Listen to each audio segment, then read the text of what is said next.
거기서부터 스멀스멀 피가 차게 되고 그러면은 얼굴이 이렇게 부풀어 오르게 됩니다. 그러면 사실은 다시 열어서 그 피를 다시 잡고 재수술을 하는 방법밖에 없어요. 피부를 당겨서 잘라주고 재단을 하고 예쁘게 꼬매는 건 이건 정말로 이건 뭐 노하우가 아니라 이건 진짜 경험과 수술자의 센스와 쉽게 말하면 이제 그런 것들이 좀 작용하는 영향이라고 보시면 됩니다.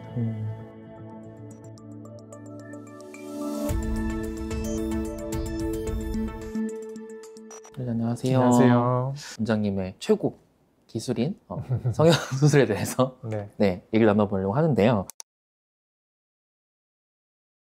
일단 실리프팅 수술인가요? 시술인가요? 일단 실리프팅은 사실 시술로 바라보시는 분도 있고 수술로 바라보시는 분들도 있는데 일단 시술과 수술의 한 중간쯤 되는 단계라고 보시면 됩니다. 과정 자체는 엄청 간단한데 비수면으로 이제 하는 병원에서는 좀 시술 쪽으로 이렇게 좀 가져가려고 하는 부분이고 수면으로 진행하는 병원에서는 그래도 수술방에서 무균적으로 세팅을 다 해놓고 하기 때문에 환자분들이 느끼시기에는 그런 환경에 따라서 이게 시술인지 수술인지 약간 좀 갈리는 것 같고 정확하게는 한 중간쯤 되는 단계다. 저희 병원에서는 외래 베이스에서 이제 시술적으로 한다기보다 수술방에 모시고 확실하게 무균 상태에서 수술적으로 진행을 하고 있습니다.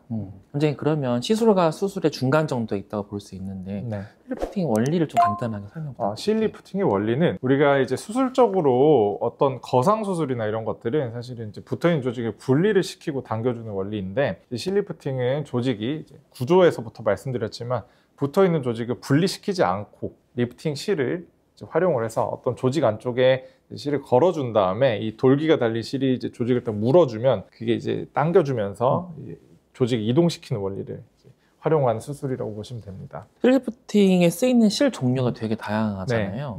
그 종류에 따라 당연히 효과도 달라지겠죠? 기본적으로는 우리가 이제 외과 수술에서 우리 녹는 실이라는 개념이 있잖아요. 이제 녹는 실 중에 대표적으로 많이 쓰이는 게 PDS라는 실인데 이 PDS랑 같은 성분으로 구성된 실을 굵게 만들고 뭔가 조직을 물고 당겨야 되기 때문에 돌기를 이렇게 만들어 놓은 것이 리프팅 실의 이제 기본적인 형태라고 보시면 됩니다. 근데 이제 이 기본적인 형태를 PDO 실이라고 하는데 대부분 시중에서 우리가 리프팅 실이라고 했을 때는 대부분 다 PDO 실을 언급을 하는 거고 PDO 실 중에 뭐 가장 좀 유명한 제품이라고 했을 때는 민트 리프트 실이 있고 그거 이외에도 너무나 시장에 또 많은 실들이 좀 나와 있는 상태입니다. 이제 PDO 실 이외에 또 다른 실로는 우리가 조금 성분을 조금 달리해서 이제 PLLA라는 성분으로 된 이제 실루엣 소프트라는 실들도 있고요. 최근에는 뭐 PCL 성분이라고 해서 좀 더 PDO보다 더 오래 가는 성분으로 된 실들도 있는데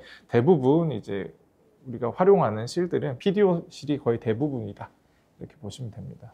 제가 찾아보니까 많은 분들이 이런 좀 의구심을 가지세요. 얼마나 가는 거야? 이런 유지기간에 대한 질문이 제일 많은 것 같아요.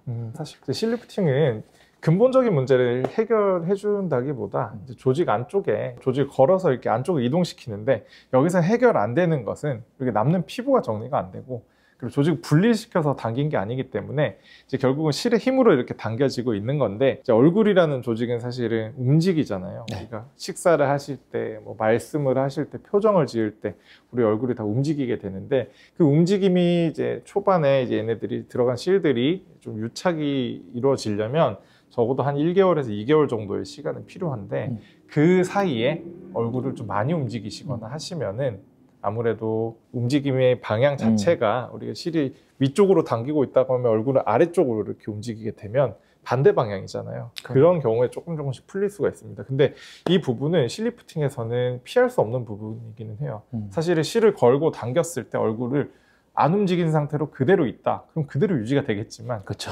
우리 얼굴은 사용해야 되기 때문에 이제 그런 부분은 한계점이라고 보시면 됩니다. 이제 그러면 어떤 분들한테 가장 효과적일까요? 자, 그러면 이제 아까 한계점에서 제가 강조를 드린 부분, 피부를 잘라낼 수가 없다고 말씀드렸잖아요. 그러니까 남는 피부가 적은 분들. 그럼 우리가 결국은 이제 우리 어머니, 아버지 세대들이나 할머니, 할아버지들 보면은 피부가 많이 이렇게 쭈글쭈글 이렇게 남는 피부가 많은데 여분의 피부가 많으면 결국 그걸 없애줘야 돼요. 근데 이제 실리프팅 같은 경우 못 없애다 보니까 좀 젊은 분들한테 연령대를 말씀드리면 사실 20대부터 실리프팅 하신 경우는 거의 없으시고요. 한 30대에서 40대 정도. 40대도 사실은 노화의 정도가 되게 이제 환자분들마다 되게 다양하기 때문에 좀 처짐이 덜한 분들한테 이제 처짐을 좀 예방하는 목적으로 뭐 실제로 좀 당겨줘서 리프팅 되는 효과도 있고, 얼굴을 사용하다 보면 조금씩 풀린다고 말씀드렸잖아요. 풀릴지언정 이 실들이 녹으려면 시간이 좀 걸리게 됩니다. 그래서 이제 그 녹을 때까지는 얘네들이 안쪽에서 좀 얼굴이 처지는 것을 막아준다. 결국은 슬로우 에이징을 유도를 하는 시술이다. 아, 슬로우 에이징이라는 건 딱 이해가 되네요. 네, 그렇게 보시면 됩니다. 혹시 그럼 부작용도 있을까요?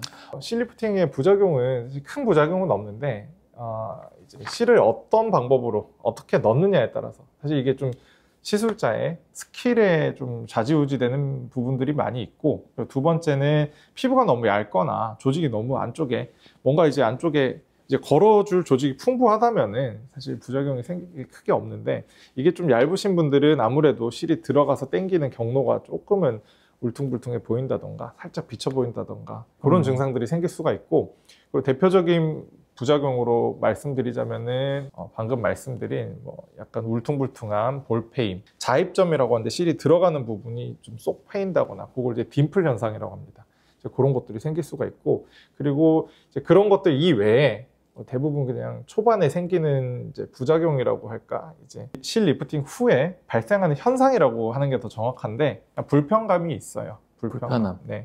왜냐면 얼굴에 뭔가 리프팅 실이라는 게 다 녹아서 없어지긴 하지만 우리 몸 입장에서는 어쨌든 일종의 몸에서는 뭔가 들어오는 이물질이잖아요. 그리고 뭔가 표정을 짓는 이 스마스층을 타겟으로 넣기 때문에 얘네들이 당겨서 움직였을 때 당연히 표정 지을 때는 좀 초반에 불편감이 있습니다. 유지 기간을 좀 최대한 늘리고 싶다면 그럼에도 불구하고 뭔가 할 수 있는 게 있을까요? 리프팅 실로 당긴 상태에서 아까도 설명드렸지만 얼굴이 안 움직이면 그대로 유지가 돼요. 근데 얼굴이 움직이잖아요. 그러면은 이제 움직이는 횟수라던가 강도라던가 이런 걸 좀 초반에는 좀 주의를 해주시는 게 좋은데, 가장 이제 얼굴이 많이 움직이게 되는 상황이 뭔가를 딱딱한 걸 많이 씹으실 때, 우리 저작 운동이라고 하는데 이제 뭔가 이제 여기 턱 근육을 이용해서 뭔가를 많이 움직이거나 입을 크게 벌리거나 이럴 때 사실은 이제 리프팅 방향과 반대 방향의 힘이 많이 이제 들어가게 됩니다. 이거를 초반에 한 달에서 두 달 정도는 주의를 해주신다면 그래도 들어간 실들이 이제 이 들어간 경로에서 선상 유착을 만들게 되고, 그렇게 되면 이제 불편한 것들, 좀 약간 짜잘한 불편한 것들이 좀 많이 줄어들게 되고 자연스러워지게 되는데, 그 기간까지는 얼굴을 사용을 조금 입을 크게 벌리거나 많이 씹거나 하시는 걸 좀 줄여주시라. 이제 그게 리프팅 효과를 잘 유지하는데 꿀팁이라고 보시면 됩니다. 실리프팅 고려할 때 네. 이것만 하나 딱 기억해 보자 라는 그 포인트가 있을까요? 자, 일단 실리프팅에 대한 눈높이를 맞추셔야 돼요. 이 실리프팅은 드라마틱하게 내 얼굴의 모든 주름이랑 처진 걸 다 해결해 주는 게 아니다. 그리고 기본 개념은 슬로우 에이징, 아까 말씀드린 슬로우 에이징 수술이다. 슬로우 에이징 유도를 하는 게 지난 시간에도 설명드렸지만 가장 대표적인 게 울세라 레이저가 있잖아요. 울세라 레이저는 이제 면으로 이제 이 처져 있는 근막층을 좀 타이트닝 시켜준다고 하면, 이 실리프팅을 직접적으로 물리적으로 당겨주는 거예요. 그리고 선상으로 이제 유착을 만드는 거고, 울세라는 면으로 유착을 만드는 거고, 뭔가 이제 유착이 생겨야 조직이 처지는 것들이 천천히 진행이 되거든요. 그래서 이제 그런 좀 슬로우 에이징 개념이고, 덤으로 리프팅 효과까지 있는 것이다. 이렇게 생각하는 게 가장 좋습니다. 어떤 사람이 실리프팅을 받아야 되느냐, 구별점이 있는데, 제가 이제 안경을 끼고 있으니까 안경을 벗고 한번 보여드리자면, 네. 얼굴을 이제 이쪽 관자 쪽에서 이렇게 당겼을 때 움직임이, 이렇게 당기는 움직임만으로도 내가 좀 잘 당겨진다. 그런 분들은 실리프팅이 괜찮은 거고, 여기서 당겨서는 별로 움직임이 없고 얼굴 이 앞에서 이렇게 당겨서 여기가 팔자나 뭐 심술보 쪽이 펴진다, 이런 분들은 사실은 이만큼 얼굴 분리를 해서 당겨야 돼요. 그건 이제 바로 거상술이겠죠. 근데 젊은 분들은 대부분은 여기 아직 유지인데 힘이 강하고 조직이 아직 많이 처진 상태가 아니기 때문에 이렇게까지 앞에서 당길 필요 없이 이 위쪽에서 당기나 앞쪽에서 이렇게 당기나 비슷합니다. 그럼 젊은 분들은 거상을 하시나 실리프팅 하시나 비슷하다고 보시면 돼요. 그래서 이제 그게 이제 구별점이 된다. 여기서 당겨보는 거랑 그리고 광대 쪽에서 이렇게 당겨보는 거랑 그렇게 했을 때 비슷하다. 그러면 실리프팅. 앞에서 당기는 게 많이 당겨진다. 그러면 이제 거상을 고려해보자. 이렇게 설명드리고 있습니다. 꿀팁 너무 감사합니다. 이거 보시는 분들 다 해보실 것 같은데요. 사실 요즘에 병원마다 네. 이 미니 앞에 붙는 그런 조어들이 되게 많잖아요. 네. 그래서 이게 뭐 어떤 차이가 있는 건지, 뭐 미니가 붙으면 뭐 좀 덜 한다는 건가, 뭐 규모가 작은 건가. 사실 미니가 너무나 매력적인 단어인 게 절개를 최소화하고 얼굴은 최대한 당겨준다, 이렇게 이제 병원들에서 말을 하는 건데, 이 병원마다 쓰는 용어가 너무 다르기 때문에 이 부분을 제가 좀 정리를 하고 들어가자면, 이 미니 리프팅, 미니 거상, 뭐 미니 스마스, 병원마다 이름 붙이기 나름인데 전부 다 다릅니다. 이걸 구별할 때 이제 이 미니라는 말에 우리가 좀 포커스를 두지 마시고, 리프팅 실이 들어가는 수술이냐 아니면은 거상적으로 절개가 들어가는 수술이냐, 이 두 가지를 먼저 보시면 되고, 그리고 이제 미니가 들어갔을 때 실만 넣고 당기는 병원도 있고, 그 다음에 이제 절개를 조금 해서 피부를 좀 정리를 해주고 리프팅 실을 넣고 당기는 병원도 있고, 혹은 풀 거상에 비해서 절개선이 짧다고, 긴 절개선인데 여기서 시작해서 귀 아래까지 내려가는 이 절개선을 미니 거상이라고 말하는 병원도 있고, 구렛나루 쪽에서 귀 한 중간 정도까지, 이것을 미니 거상이라고 말하는 병원도 있습니다. 그래서 이거는 사실은 병원마다 이제 용어의 방침이 다 다르기 때문에 뭐가 정답이다, 뭐가 틀렸다 이런 개념이라기보다, 이 병원에서 지금 나한테 미니라고 하는 것이 실리프팅 종류다, 아니면 거상 종류다, 아니면 그 중간에 어딘가 조금 째고 실을 같이 넣고 하는 종류다, 이거를 구별하시는 게 가장 중요해요. 아, 명확한 기준이네요. 네, 그래서 사실은 저희 병원에서는 그런 혼선을 없애기 위해서 미니라는 단어를 아예 뺐습니다. 이제 정확하게 구별하시려면 병원에서 정확한 상담을 통해서 플랜을 정확하게 짜시는 게 가장 중요하다고 봅니다. 이제 드디어 원장님 안티에이징의 꽃 거상에 대해서 얘기를 나눠보려고 하는데요. 네. 안면 거상술. 네. 어떤 수술이죠? 얼굴은 해부학적으로 층별로 층층이 구분이 돼 있고, 그 중간에 이음매인 유지인대라는 것들이 얼굴에 이제 광범위하게 이렇게 특정 영역마다 이렇게 뻗쳐 있는데, 이 유지인대를 이제 층별로 구별을 하면서 이 유지인대를 끊어주는 거예요. 예를 들어서 거상에서 첫 번째 단계는 디자인을 먼저 하겠죠. 디자인을 한 다음에 그 디자인에 따라서 절개를 하고, 절개 다음에는 이제 피부층을 먼저 박리를 하는데, 그 피부층이라는 게 이제 얇은 층이 아니고 피하 지방 조직까지 포함을 해서 두툼한 어떤 판같이 이렇게 분리를 시켜요.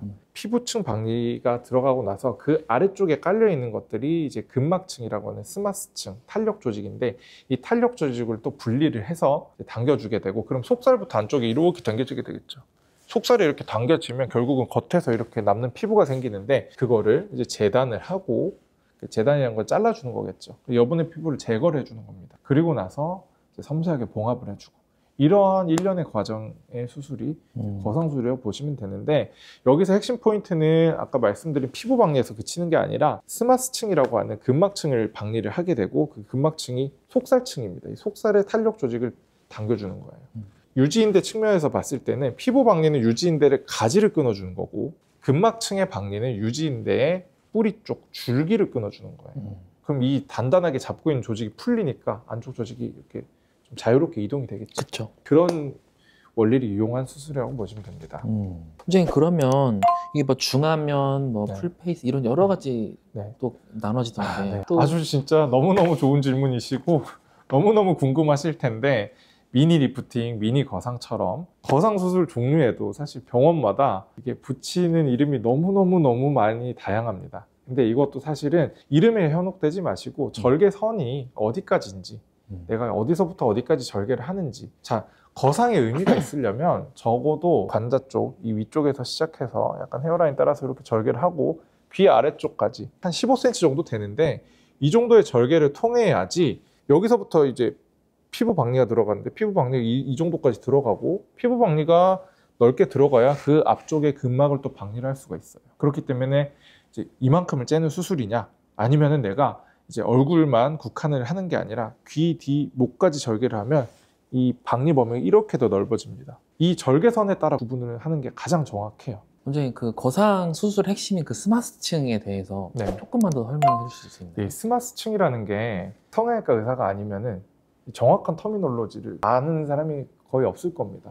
근데 그냥 쉽게 번역해서 말씀드리면 근섬유층이라고 하는데, 근막층 또는 뭐 속살층 이렇게 환자분들한테는 설명드리고, 얘의 정체는 뭐냐면 이게 막이라고 해서 되게 얇다고 생각을 하잖아요. 근데 사실은 이제 얇은 막이 아니고 우리 아까 얼굴에 이제 깊은 구조물들, 뭐 뼈, 뭐 그다음에 침샘, 뭐 신경들 이렇게 지나가는 영역이 있고 겉에는 피부랑 이제 진피층, 표피, 진피, 피하지방 이렇게 있으면 이 둘과 겉 안과 밖 사이에 얼굴을 싸고 있는 두툼한 그런 층들이 있습니다. 탄력 조직이에요. 이 탄력 조직이 얼굴을 싸고 있고 이 조직의 존재 때문에 우리가 표정을 자연스럽게 지을 수가 있는 겁니다. 그래서 이 스마스층이라는 건 사실은 부위마다 정확하게는 부르는 용어가 좀 다르긴 하는데 직관적으로는 우리 관자 쪽, 두피, 관자, 얼굴, 목까지 이 한 층으로 얼굴이 쌓여 있다. 그 층을 바로 스마스라고 한다. 그리고 그 층을 분리를 해서 안쪽부터 당겨야 거상이 제대로 효과적으로 이루어지고 유지도 오래 간다. 이렇게 보시면 됩니다. 원장님, 그 디플레인 거상이라는 말을 들은 적이 있는데 네. 이거는 기존 거상의 어떤 연장선상에 있는 걸까요? 사실 거상 수술이 이제 기원으로 넘어가자면 이렇게 활발하게 이 거상 수술이 좀 활성화가 된 게 옛날에는 사실 성형 수술은 눈 수술, 코 수술이 가장 주목을 받는 수술이었고 그 다음에 뭐 윤곽 수술, 뭐 가슴 수술 이런 수술도 있지만 뭔가 이제 외형의 변화를 이제 바꾸는 수술들이 이제 인기가 많았다고 하면 이제 점점 동안인 얼굴이 이제 좀 어떻게 보면은 경쟁력이 되고 있잖아요. 네. 저 사람 옛날에 잘생겼어 예뻤어가 경쟁력이었으면 지금은 저 사람 나이가 있는데 왜 이렇게 젊어 보이지? 되게 관리가 잘 돼 있네? 건강한 사람인가 보다. 평상시에 자기 관리를 엄청 잘하는 사람인가 보다. 이게 사회적으로도 이 동안이라는 게 파급력이 생기다 보니까 그러면서 거상수술 쪽으로 안티에이징 쪽으로 사람들의 관심이 많아지기 시작했어요. 근데 사실 이 수술이 개발된 거는 아주 역사가 오래됩니다.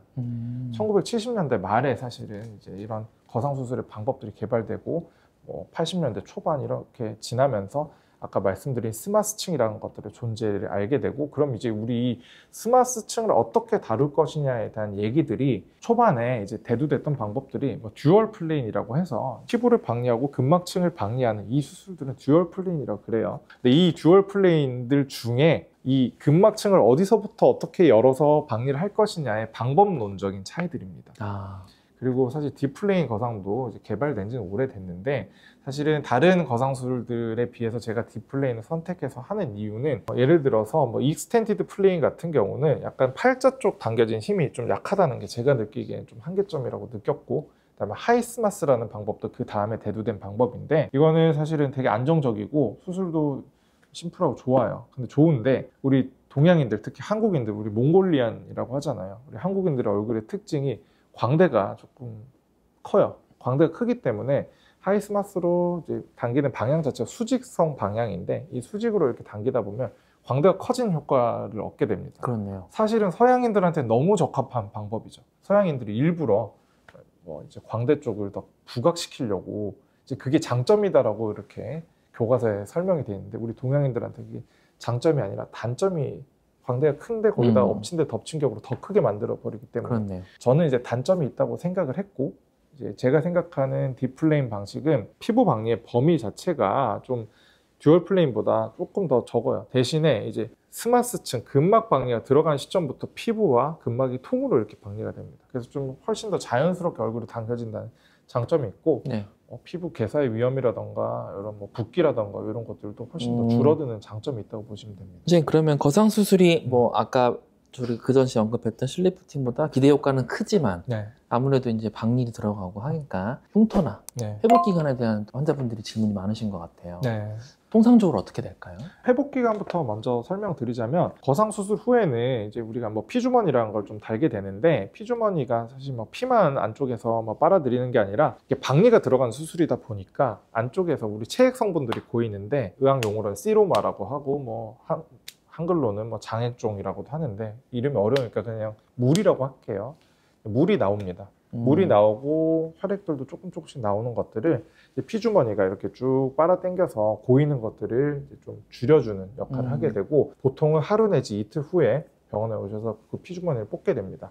여기까지가 이제 수술 후에 병원에 한번 오시는 거고 두 번째 오실 때는 이제 그 뒤에 저희가 좀 압박 드레싱이나 이런 걸 해드리고 뭐 땡기미 착용 이런 걸 안내를 드립니다.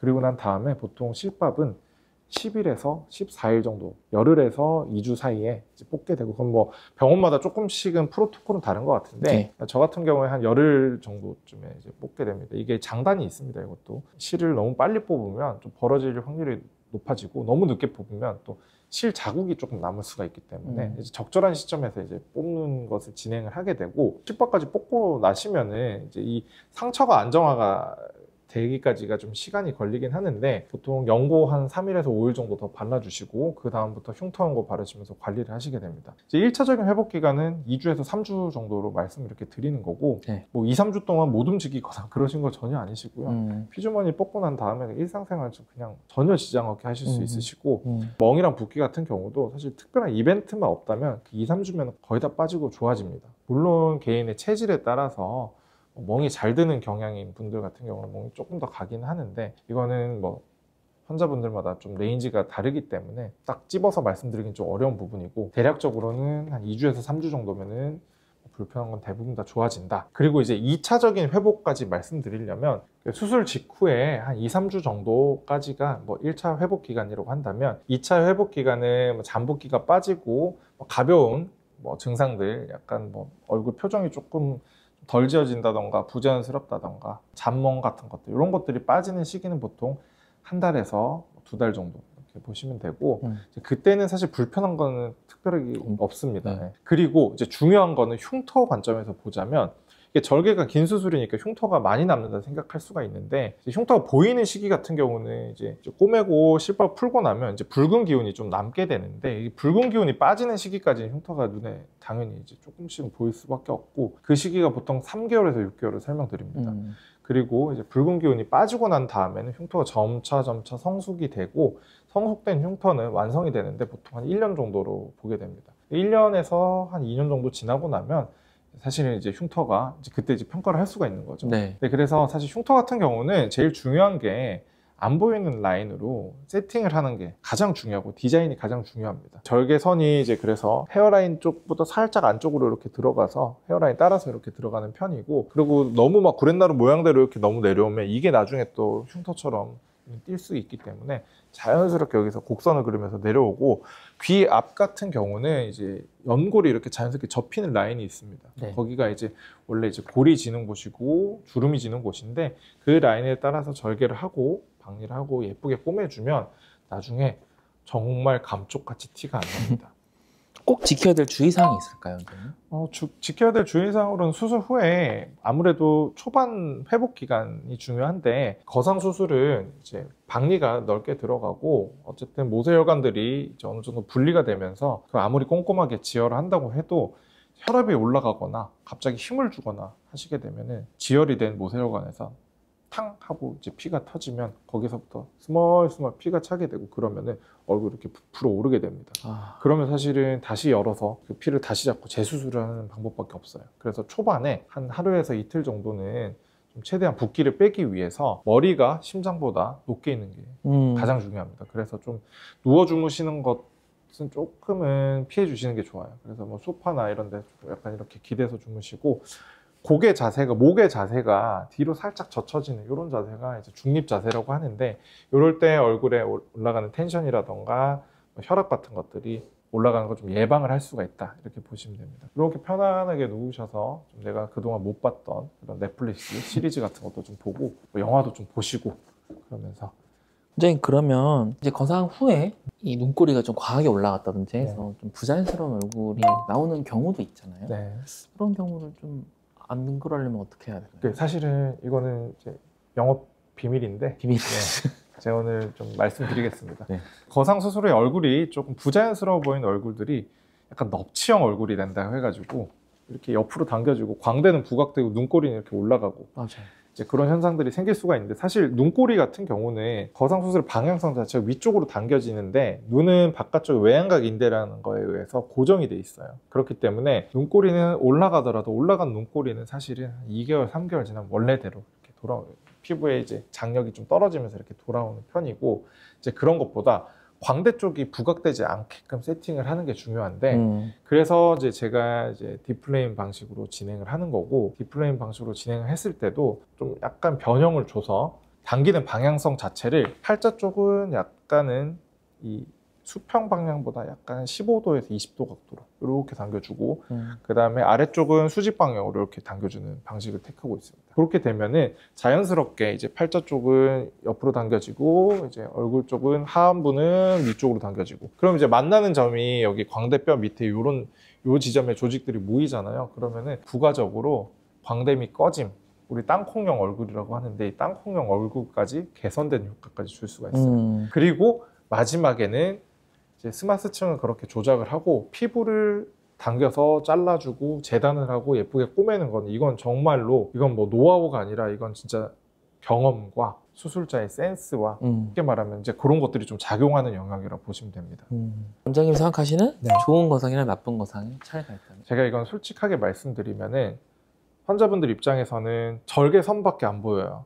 안쪽 조직을 어떻게 조작했는지는 아무도 모릅니다. 환자분들 입장에서는. 그런데 좋은 거상술이라고 함은 이제 필요한 범위에 피부를 박리를 해주고 그 다음에 이제 근막층, 스마스층을 넓게 박리를 해야지 여기 잡고 있는 아까 말씀드린 이 유지인대라는 것들을 다 풀어줄 수가 있어요.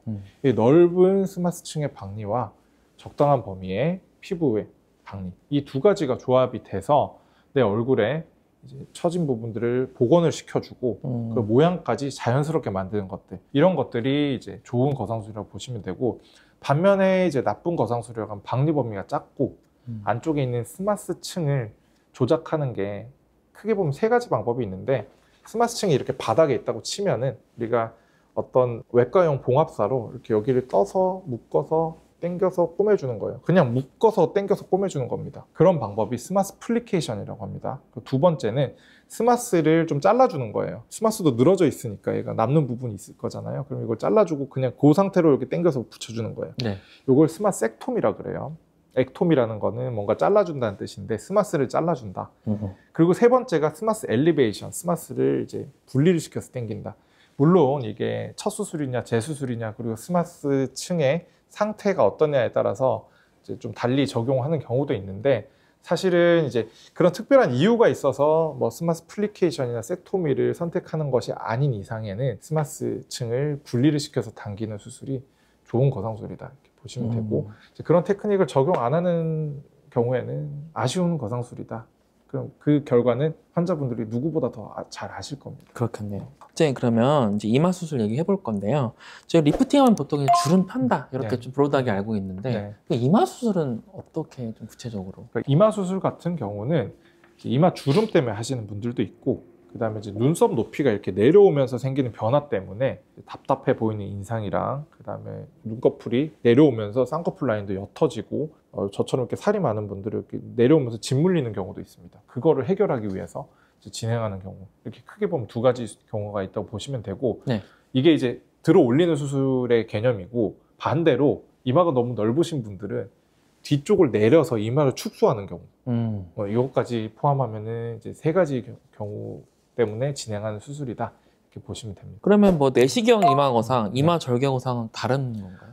아주 좋은 질문인데 되게 헷갈리잖아요. 뭐 이마 거상이면 이마 거상이지, 내시경은 또 뭐고 절개는 뭐야. 사실은 이제 두 개가 직관적으로 했을 때 이마 쪽에 얼굴 안면 거상하듯이 길게 절개를 해서 당겨주고 남는 피부를 정리를 해주고 예쁘게 봉합을 해주는 수술, 이게 이마 절개 거상이라고 보시면 되고, 내시경 이마 거상 같은 경우는 이제 긴 흉터를 피하기 위해서 머리 안쪽 두피에 이제 병원마다 요거는 이제 의사들마다 하는 방법들이 조금씩 다르긴 한데, 저 같은 경우는 두피 쪽에 이제 2포인트 내지 3포인트 정도 절개를 해서 이제 거기를 통해서 이제 박리 자체를 내시경과 기구를 이용해서 골막 박리를 진행을 해서 눈썹 아래까지 이 영역까지 이렇게 넓은 범위를 박리를 한 다음에 들어 올려주고 고정을 해주는 그런 수술이 이제 내시경 이마 거상이라고 보시면 됩니다. 내시경 이마 거상과 절개 이마 거상의 가장 큰 차이점은 피부 절개선 길이가 짧냐 기냐, 그리고 피부를 잘라내느냐 아니면 잘라내지 않느냐, 이런 차이로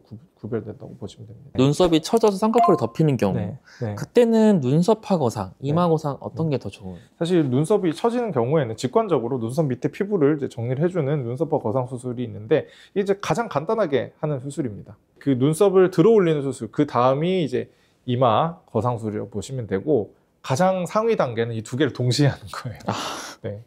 그래서 효과적인 면에서 단계별로 이제 간단하게 하는 게 효과는 제일 떨어지겠지만 간단하니까 흉터 길이도 짧고 눈썹 아래쪽에 절개를 하다 보니까 흉터가 나중에 안 보여요. 그래서 좀 부담 없이 할 수 있는 수술이고, 근데 만약에 그걸로 안 되고 눈썹이 많이 처지고 이마 주름도 심하다 그러면 이제 이마 거상으로 가시는 게 맞고, 두 가지가 동시에 필요한 케이스들도 있습니다. 이마 축소를 하는 경우도 있다 말씀하셨잖아요. 네. 이마 축소랑 이마 축소 거상은 차이가 있는 건가요? 아, 이것도 아주 좋은 질문이신데요. 내시경 이마 거상이든 이마 절개 거상이든 이 박리가 이 앞쪽 이마를 박리를 해서 이마를 움직이게 한 다음에 들어 올리는 수술이잖아요. 축소는 반대로 이마 너비가 너무 넓은 분들이 이제 이마 위쪽에 남는 피부를 잘라내고 뒤쪽으로 박리를 해서 뒤쪽으로 내리는 수술이에요. 그러면 내 이마 크기가 이만큼에서 이만큼으로 줄어들겠죠. 네. 이제 이게 바로 이마 축소술이라고 하는데, 이마 축소술 같은 경우는 사실은 눈썹에서 이마 헤어라인까지, 그리고 눈썹에서 코 뿌리까지 요 길이 비율을 보고 결정을 하는데, 보통은 이제 이게 1대1이 넘는 분들, 이마가 더 크신 분들이죠. 이런 분들은 축소를 하시는 걸 되게 적극적으로 추천을 드립니다. 그리고 이제 사실 이상적인 비율은 여기가 1이고 여기가 한 0.9 정도, 0.8에서 0.9 정도 되는 게 이상적인 비율이라고 하는데, 거기에 따라서 이제 수술을 선택하시면 되는 거고, 축소 거상 같은 경우는 축소를 하면서, 그러니까 뒤쪽으로 박리를 해서 내리면서 앞쪽도 박리해서 앞쪽도 올리는 겁니다. 그래서 이제 두 가지를 동시에 하는 건데, 사실은 이제 이마 축소든 축소 거상이든 피부를 이제 잘라내는 양이 있는데, 이마 축소만 단독으로 했을 때보다 뒤에서만 내려오면 잘라내는 양이 딱 한계가 있는데, 이제 앞에까지 박리를 해서 당기면 이 피부를 더 많이 정리를 할 수가 있어요. 네. 그리고 눈썹도 올라가기 때문에 이마 거상으로 인해서 눈썹이 올라가고, 축소로 인해서 이 뒤쪽 이마가 좁아지고, 이 두 가지 효과가 동시에 이루어지니까 이제 축소의 효과가 훨씬 더 배가가 되는 거죠. 어제 그럼 리프팅 수술, 특히 이마 부분에서 디자인 포인트가 좀 더 내시경 이마 거상 같은 경우는 절개선을 이제 2개 내지 3개, 뭐 이 관자 쪽도 절개하시는 원장님들도 계시는데, 저 같은 경우는 관자 쪽은 최대한 뭐 두피에 우리 땜빵이라고 하죠. 탈모 현상을 이제 막기 위해서 여기 절개를 하지 않고 여기서 다 접근을 해서 박리를 다 해줍니다. 근데 어쨌든 절개선이 들어갈 때는 항상 저는 헤어라인, 머리가 어디에 빽빽한지, 그리고 이렇게 갈랐을 때 어디가 머리가 비는지, 그거를 보고, 예를 들어서 머리가 여기서 갈라진 가르마가 있는 포인트에다 여기다 절개를 하면 그러면 사실은 보이겠죠. 너무 잘 보이죠.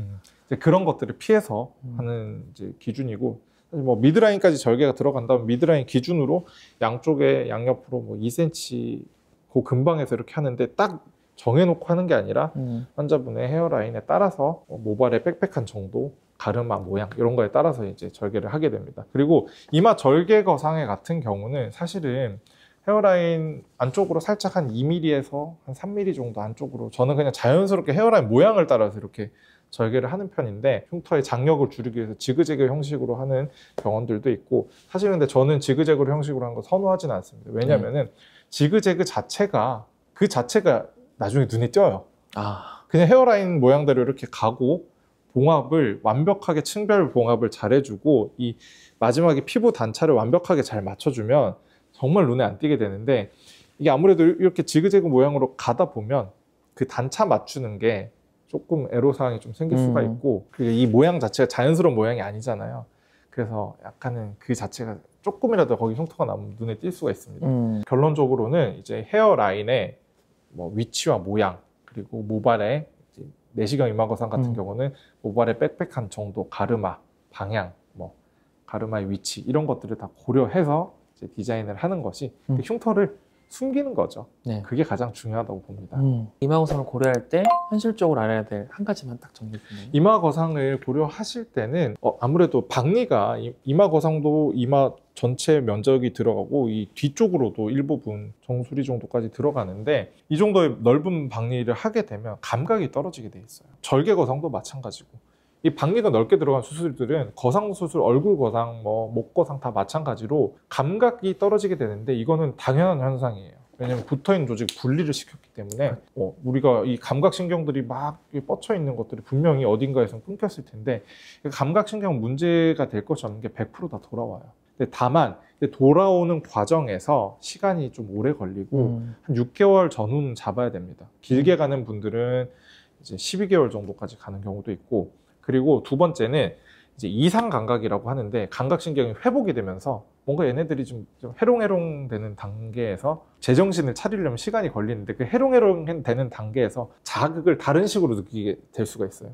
일반적인 건 먹먹해요라고 제일 많이 표현을 하시는데 이건 가장 일반적인 거고, 뭐 콕콕 쑤셔요, 뭐 통증 있어요, 이것도 좀 일반적인 경우인데, 뭐 다른 경우에는 뭐 스치기만 해도 아프다, 뭐 그런 표현들을 하시는 분들인데, 이거는 약간 이상 감각을 느끼시는 거죠. 분명히 자극될 정도의, 이 정도 스치면 아프진 않잖아요. 근데 스치기만 해도 너무 막 화끈거린다, 이제 이런 현상들이 생길 수가 있고, 근데 이것도 사실은 시간이 지나면은 다 회복이 되기 때문에 이런 점들이 따라올 수 있다는 거, 요거는 좀 알고 계셔야 되고, 그리고 두 번째 같은 경우는 절개거상이 필요하신 분들이 절개선 흉터가 무서워서, 뭐 이마 축소가 필요하신 분들이 흉터가 무서워서 안 한다, 이거는 제가 봤을 때는 크게 뭐 두려워하실 포인트는 아닌 것 같습니다. 왜냐면은 이제 그 디자인의 정교함이라든지 이 봉합의 정교함, 이런 것들로 사실은 뭐 흉터 같은 경우는 거의 뭐 이슈가 되는 부분은 아니기 때문에 그런 것들은 크게 걱정 안 하셔도 된다. 오늘 거상학 개론이라고 할까요? 네. 리프팅학 개론 정리해 주셔서 너무 감사합니다. 네, 감사합니다. 고생 많으셨습니다. 고맙습니다. 네.